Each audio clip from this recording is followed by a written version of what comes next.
Hey, good morning. Iyan ang dinner namin kagabi kasi nag-order ako ng ganyan kadaming pagkain because 2 days ago, nag-crave ako ng gustong kumain ng maraming pagkain. So, iyan, while scrolling on my Facebook, nakita ko yung page ng nagki-cater they're selling a combo of food na ganyan na for only 2,200.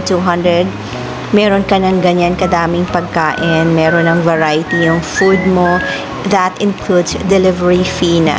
So, sa mga katulad ko na hindi nagluluto or walang time magluto, so, I think, it would be best na mag-order na lang tayo ng ganun para marami ka ng pagkain on your table, different food, bawas pa hindi ka pa pagod na magluto na iba-ibang putahe, 'di ba? So, ganyan, nakasave ka pa ng effort mo, yung time mo, hindi ka pa, so, ganun. And also, this is also for my colleague, Eliza Tan. Hi!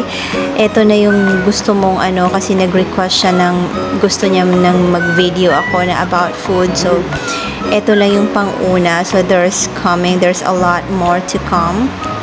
So, yan. We have one whole fried chicken and isang sisig na isang ganyan. And then, lechon belly, meron ng bihon, lumpiang Shanghai. And 3 lang naman kaming kakain sa bahay.